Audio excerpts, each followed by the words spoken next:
के 3 भाग होते हैं। पहला प्रोटोप्लाज्म, दूसरा वैक्यूल, तीसरा सेल वॉल। सेल वॉल जो है केवल वनस्पति कोशिकाओं में पाई जाती है, जंतु कोशिकाओं में नहीं पाई जाती।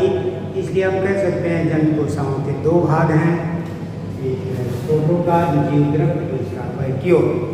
अब हम देखें जीवद्रव्य की, आप देखें कि जीवद्रव्य के अंदर का जो भी भाग है उसमें से अगर हम केंद्रक को अलग कर दें तो जो बचता है वह कोशाग्रव्य कहलाता है। कोशाग्रव्य में अनेक संरचनाएं पाई जाती हैं तथा उसमें कुछ घुलित पदार्थ भी पाए जाते हैं। तो उनमें हैं कोशिका। देखेंगे केंद्रक के भाग, केंद्रक के चैप्टर में केंद्रक के भाग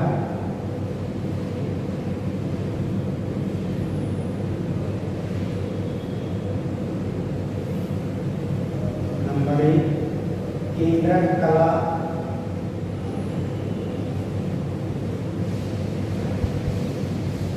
नंबर 2 केंद्रिका, नंबर 3 केंद्रक द्रव्य,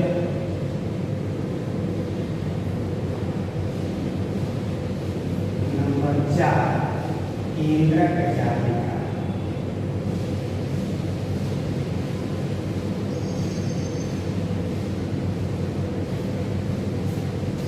आप देखें कि यूकैरियोटिक कोशिकाओं के प्रमुख भाग, उनके 3 भाग हैं, जीवद्रव्य,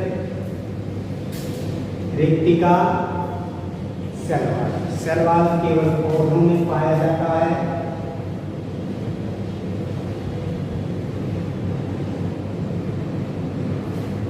और जंतुओं में नहीं पाया जाता। रिक्तिकाएं जंतुओं की छोटी छोटी होती हैं, वनस्पतियों में प्रारंभ में छोटी होती हैं, बाद में बड़ी हो जाती हैं। फिर जीवद्रव्य को 2 भागों में बांटा गया, साइटोप्लाज्म और न्यूक्लियस। साइटोप्लाज्म में कुछ संरचनाएं, झिल्लीवत संरचनाएं मिलती हैं, कुछ उसमें निर्जीव पदार्थ, कार्बोहाइड्रेट, प्रोटीन, वसा के कण, विभिन्न रूपों में के कण या घुले हुए अवस्था में भी पाए जाते हैं। तो उनमें कुछ ऐसे होते हैं जो कोशिकाएं स्रावित करती हैं और वो कोशिकाओं से बाहर निकाले जा रहे होते हैं, स्रावी पदार्थ कहते हैं। इनमें जो है कुछ उत्सर्जी पदार्थ हैं जो उत्सर्जन के द्वारा निकलते हैं, जो लाभदायी पदार्थ हैं कार्बोहाइड्रेट, प्रोटीन, वसा, वो संग्रह रहते हैं जो भविष्य में कोशिकाओं के कार्यों में प्रयुक्त होते हैं। उत्सर्जी पदार्थ तो निकाले जाते हैं और स्रावी पदार्थ हमेशा होते हैं। साइटोप्लाज्म जीवद्रव्य है क्या? अब देखें कोई भी कोशिका है, हम पहले देखेंगे जीवद्रव्य है क्या।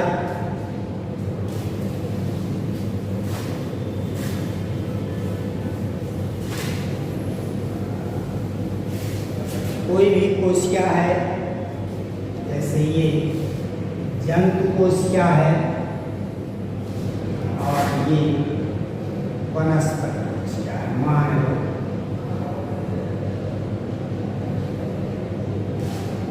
वनस्पति कोशिका की जो सेल वॉल होती है वह 3 परतों की बनी होती है। इस सेल वॉल में छिद्र होते हैं,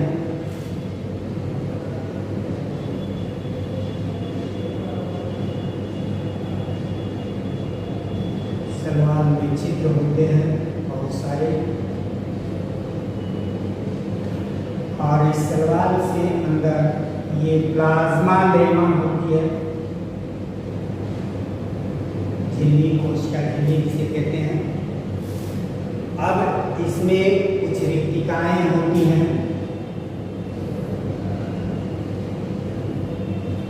रिक्तिकाएँ हैं, इसमें छोटी छोटी होती हैं। इन्हीं रिक्तिकाओं को, शैलवालों को छोड़ दिया जाए, बाकी जो पदार्थ बचता है उसे जीव द्रव्य कहते हैं। जो ये शैलवाल हटा दीजिए, वैक्यूल हटा दीजिए, जो अब कुछ बच रहा है उसे हम जीव द्रव्य कहते हैं। देखें, कोशिका में वैक्यूल निकाल दीजिए, शैलवाल हटा दीजिए, जो कुछ बचा हुआ जीव द्रव्य का। जीव द्रव्य क्या है? जीव द्रव्य जीवन का आधार है, ऐसा प्रोफेसर हक्सले ने कहा है। तो हम भी निकालेंगे जीव द्रव्य। जीव द्रव्य प्रोफेसर हक्सले के अनुसार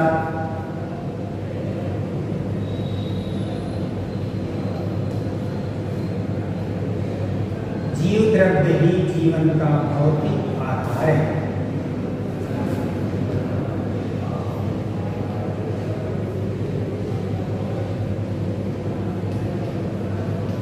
अर्थात जीवन संबंधी समस्त क्रियाएं जीव द्रव्य में ही होती है। इसमें से अंदर माइटोकॉन्ड्रिया श्वसन करता है, राइबोसोम प्रोटीन का निर्माण करता है, केंद्रक अन्य कार्यों को नियंत्रित करता है।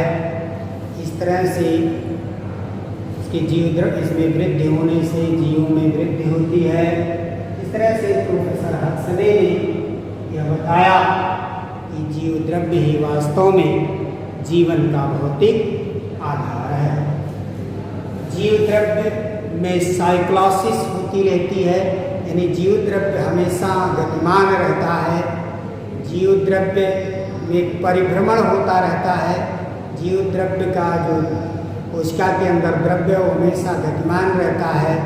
तो इसमें दो तरह की गतियाँ होती हैं। जीव द्रव्य कहीं पर गाढ़ा, कहीं पर पतला बनता रहता है, जिसे हम सॉल और जेल कहते हैं। इसके गाढ़े भाग को सॉल, हल्के भाग को जेल कहते हैं। तो इस तरह से सॉल और जेल में बदलता हुआ जीव द्रव्य सदैव गतिमान रहता है।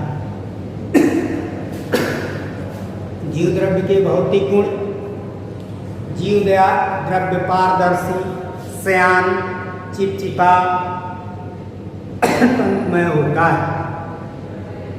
इसमें कुछ पदार्थ विलयन के रूप में, कुछ पदार्थ कोलाइडी विलयन के रूप में, कुछ पदार्थ पायस के रूप में पाए जाते हैं तथा इसमें अनेक संरचनाएं पाई जाती हैं।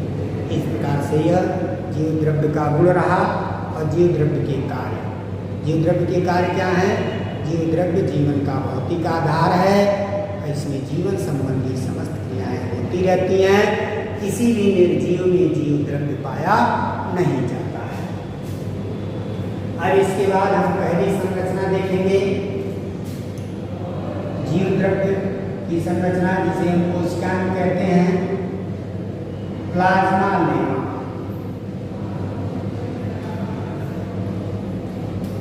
कोशिका के चारों ओर एक झिल्ली जैसे, जन कोशिका के चारों ओर शैलवाल नहीं होता, एक झिल्ली होती है।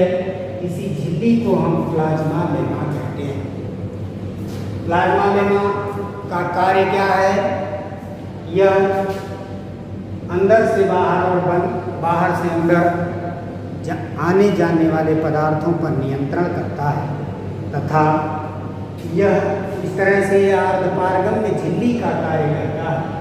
इसी के टूटने से कोशिका विभाजन भी होता है।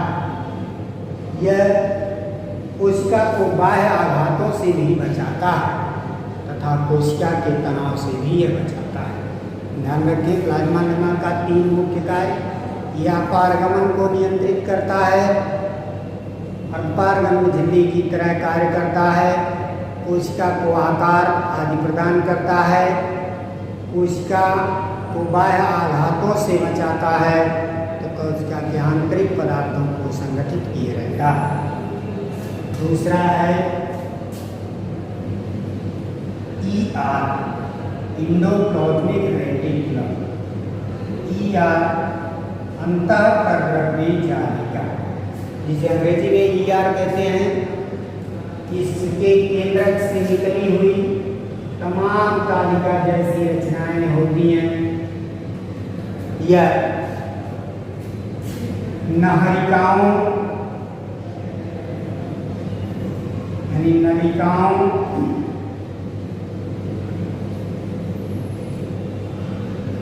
पुटिकाओं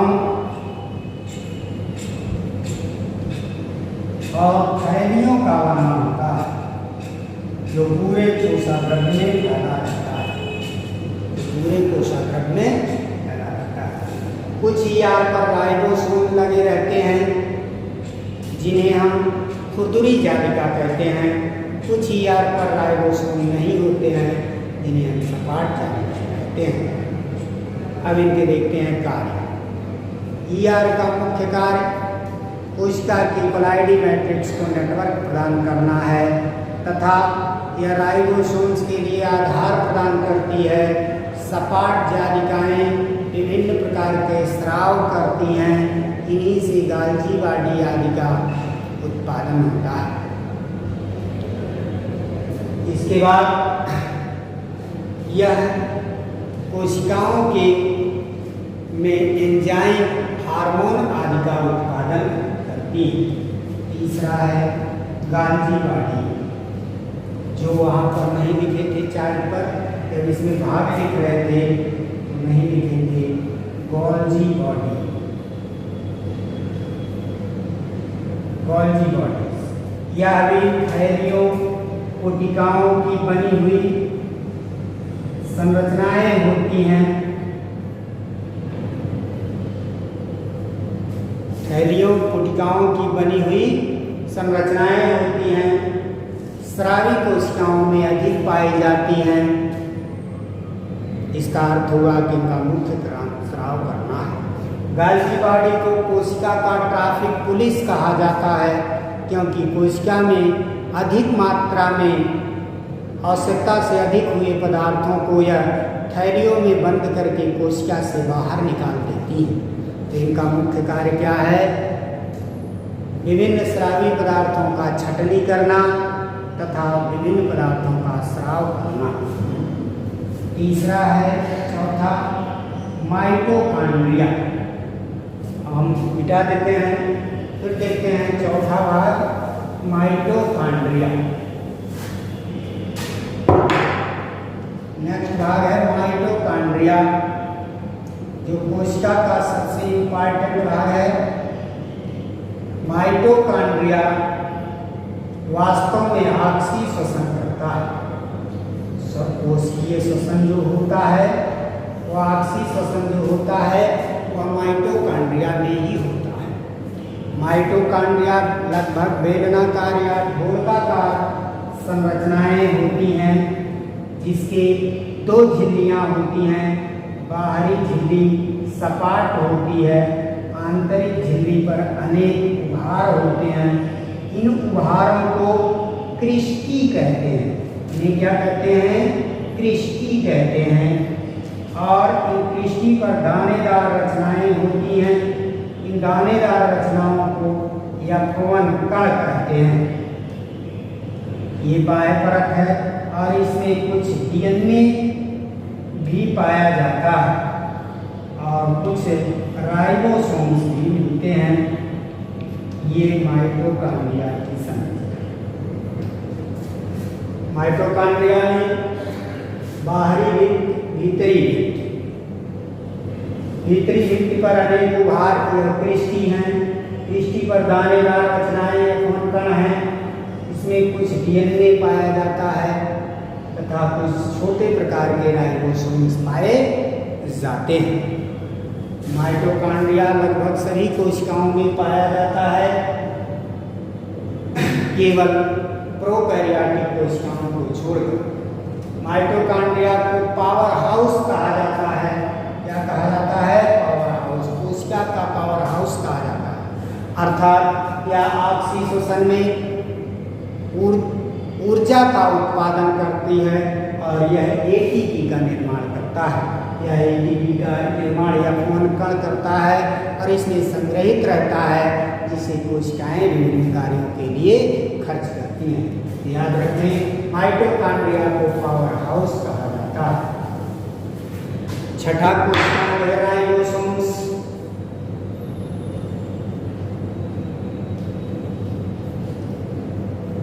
राइबोसोम्स या घड़े के आकार के दो असमान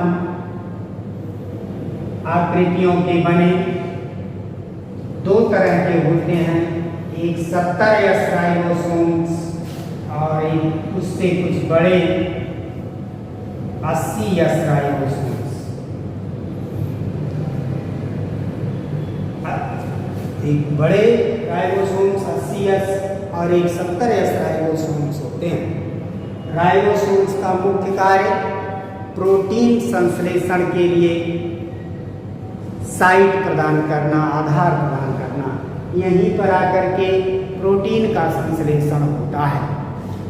mRNA जो है इसको कई को एक साथ जोड़कर पॉलीराइबोसोम बनाता है और प्रोटीन संश्लेषण करता है। इसके बाद मुख्य भाग जो पौधों में पाया जाता है वो है प्लास्टिक।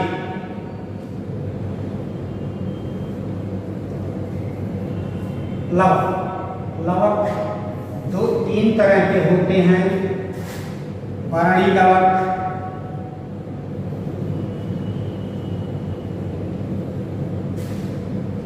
अवर्णी लवक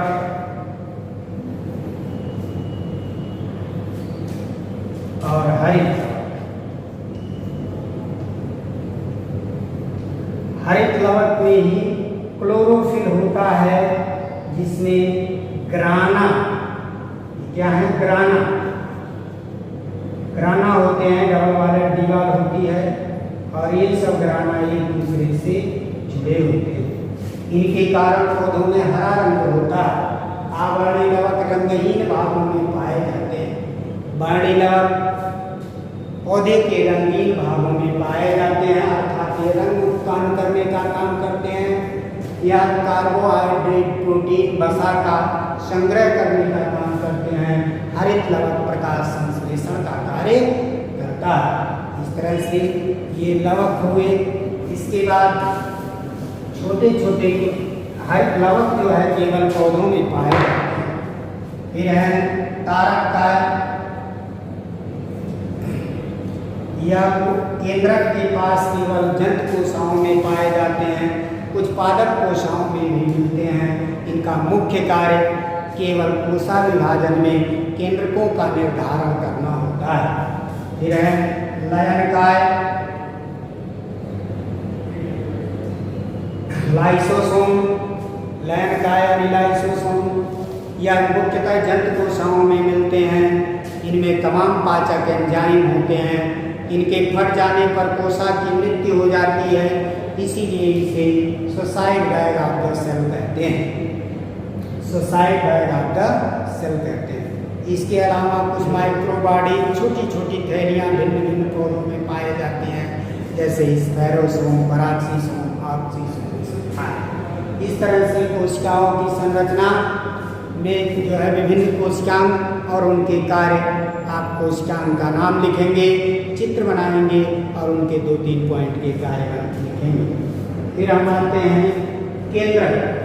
केंद्रक जो है लगभग सभी कोशिकाओं में पाया जाता है। ये बाहर बाहरी भाग से घिरा होता है, जिसमें छिद्र होते हैं, इस पर से ER लगे होते हैं। केंद्रक के अंदर एक गाढ़ा भाग होता है जिसे केंद्रिका कहते हैं। केंद्रक के अंदर DNA, RNA होते हैं जिसे केंद्रिका जालिका कहते हैं। ये केंद्रक कला है, ये केंद्रक कला है और ये केंद्रिका है और ये केंद्रक द्रव्य है और ये केंद्रक जालिका है। इस तरह केंद्रक के कार्य, केंद्रक कोशिका के समस्त कार्यों का नियंत्रण करता है। यह DNA का उत्पादन करता है, RNA का उत्पादन करता है। केंद्रक कोशिकाओं उनके सभी कार्यों का नियंत्रण करता है, जिसके कारण इसे कोशिका का प्रशासनिक केंद्र कहा जाता है। अब हम आते हैं रेक्टिका। रेक्टिका ये छोटी छोटी एक गहरी झिल्ली की बनी थैलियाँ होती हैं, जिसके अंदर कभी कभी खाली भी होता है, कभी कभी रस भी भरा रहता है। जब इसमें रस भरा रहता है तो इसे रसधानियाँ कहते हैं, जब खाली रहता है तो इसे केंद्रिका कहते हैं। पौधों में इसके किनारे की झिल्ली को टोनोप्लास्ट कहते हैं, इसमें भरे रस को कोसा रस कहते हैं। कुछ छोटे जीवों में इसमें खाद्य पदार्थ भरा रहता है तो इसे खाद्य धानी कहते हैं। अमीबा आदि में इसमें जल भरा रहता है तो इसे जल धानी कहते हैं। फिर कोशाभित या सेल्यूलोज की बनी हुई 3 परतों की कोशिकाओं के चारों ओर दृढ़ भित्ति निर्जीव होती है। ये निर्जीव होती है और दृढ़ होती है, जो वनस्पति कोशिकाओं में पाई जाती है। इस तरह से कोशिका का वर्णन आपका पूर्ण हुआ। इसका पिक आपको भेजा गया है, आप उससे नोट कर लें।